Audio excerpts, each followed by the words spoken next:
Salam sejahtera, nama saya Dia Miraila, pemegang kad matrik D2310252. Di sini saya akan membentangkan perbezaan KSPK dan Permata Negara.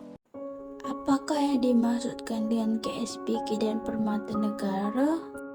KSPK atau Kurikulum Standard Prasekolah Kebangsaan adalah wadah utama yang menjadi panduan guru dalam mendukung hasrat mulia negara bagi menyediakan pendidikan prasekolah bertaraf dunia kepada generasi masa kini dan akan datang. Manakala Permata Negara ialah sebuah program pendidikan yang telah dibentuk khusus bersesuaian dengan keperluan pembangunan intelek dan fizikal kanak-kanak di bawah umur 4 tahun. Antara objektif KSPK atau Kurikulum Standard Prasekolah Kebangsaan, yang pertama menggunakan bahasa untuk berkomunikasi dengan berkesan. Yang kedua, mengamalkan nilai-nilai Islam dalam kehidupan seharian untuk murid beragama Islam. Yang ketiga, mengamalkan nilai-nilai murni masyarakat Malaysia. Yang keempat, menghargai dan peka terhadap budaya masyarakat Malaysia. Yang kelima, menyayangi dan menghargai alam sekitar. Yang keenam, memperkembangkan konsep pendiri yang positif dan berkeyakinan diri. Yang ketujuh, mempraktikkan amalan kesihatan, membina kecergasan badan, dan menjaga keselamatan diri. Yang kedelapan, mengembangkan daya kreatif dan estetika. Yang kesembilan, mengaplikasikan pemikiran kritis, kreatif, dan inovatif, serta kemahiran menyelesaikan masalah dalam pembelajaran dan kehidupan seharian. Manakala objektif Permata Negara pula ialah yang pertama, membina emosi, akhlak dan spiritual kanak-kanak untuk melahirkan individu yang bersasiah mulia, tenang, ceria, bersopan santun, penyayang, berempati dan adil. Yang kedua, membina kemahiran sosial, interpersonal dan intrapersonal yang baik untuk membolehkan kanak-kanak bergaul dengan masyarakat.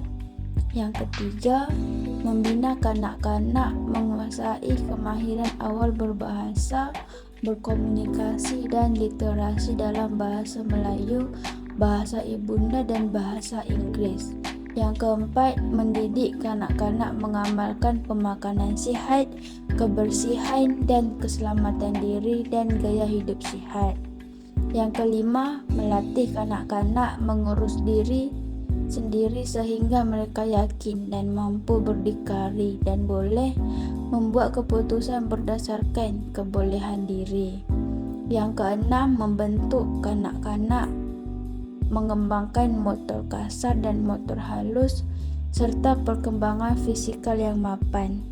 Maklumat Kurikulum Standard Prasekolah Kebangsaan bertujuan memperkembangkan potensi murid berumur 4 hingga 6 tahun secara menyeluruh dalam aspek jasmani, emosi, rohani, intelek dan sosial melalui persekitaran pembelajaran yang selamat dan aktiviti pembelajaran yang menyeronokkan.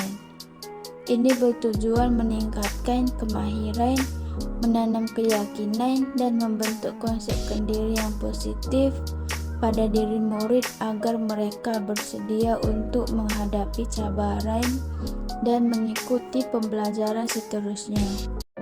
Manakala maklumat Permata Negara ialah menyediakan program asuhan dan didikan awal yang bersepadu untuk kanak-kanak yang berumur 0 hingga 4 tahun serta menyediakan peluang kepada kanak-kanak untuk mendapatkan pengalaman pembelajaran awal yang berkualiti untuk melahirkan modal insan negara yang mempunyai sasiah mulia, kerohanian yang mantap, kecerdasan intelek yang tinggi, menghargai kepelbagaian budaya, patriotik dan mengamalkan gaya hidup sihat.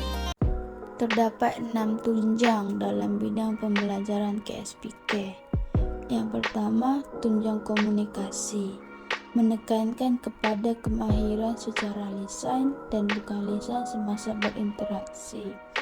Yang kedua, tunjang kerohanian, sikap dan nilai, memberi keutamaan kepada aspek penghayatan amalan agama, kepercayaan, sikap dan nilai.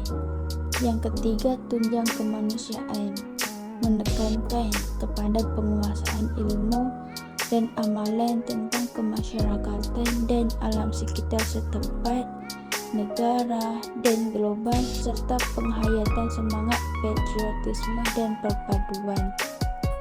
Yang keempat, tunjang keterampilan diri, memberi penekanan pada perkembangan sosio-emosi dan pembinaan kemahiran berinteraksi serta kemahiran sosial dalam kalangan murid. Yang kelima, tunjang perkembangan fisikal dan estetika, menekankan perkembangan jasmani dan kesehatan untuk kesejahteraan diri serta pemupukan daya imajinasi, kreativiti, bakat dan apresiasi terhadap karya seni dalam kalangan murid. Yang keenam, tunjang sains dan teknologi, memberi penekanan kepada pengetahuan sains, kemahiran dan sikap saintifik serta pengetahuan dan kemahiran matematik. Seterusnya, terdapat 6 perkembangan dalam bidang pembelajaran pemata. Pertama, perkembangan sosial, sosio-emosi dan kerohanian, membina sasiah kanak-kanak supaya mereka membesar menjadi insan yang akan memilih jalan kehidupan yang sihat dan mulia. Kedua, perkembangan bahasa, komunikasi dan literasi awal, meningkatkan kemahiran berbahasa dan komunikasi kanak-kanak. Ketiga, perkembangan awal matematik dan pemikiran logik, mengembangkan kemahiran awal matematik dan pemikiran logik kanak-kanak. Keempat, perkembangan deria dan pemahaman dunia persekitaran, bina kemahiran penggunaan deria secara menyeluruh, bina pemahaman tentang alam bahan. Yang kelima, perkembangan fisikal dan estetika, mengembangkan kemahiran fisikal dan psikomotor kanak-kanak 0 hingga 4 tahun untuk membolehkan mereka mengawal anggota tubuh badan dengan berkesan. Keenam, perkembangan kreativiti dan estetika, bermaklumat mengembangkan keupayaan mereka berimajinasi dan memproses maklumat, bahan dan sumber untuk menghasilkan sesuatu yang baru. Terdapat 2 akta yang telah ditubuhkan di Malaysia dalam pendidikan awal kanak-kanak, yaitu KSPK, Akta Pendidikan 1996 atau Akta 550. Suatu akta mengadakan peruntukan bagi pendidikan dan pendidikan prasekolah bagi murid berumur 4 hingga 6 tahun. Tiada tadika yang boleh ditubuhkan, dikendalikan atau diuruskan, melainkan jika tadika itu didaftarkan di bawah akta ini, serta pengambilan murid antara 10 orang murid atau lebih.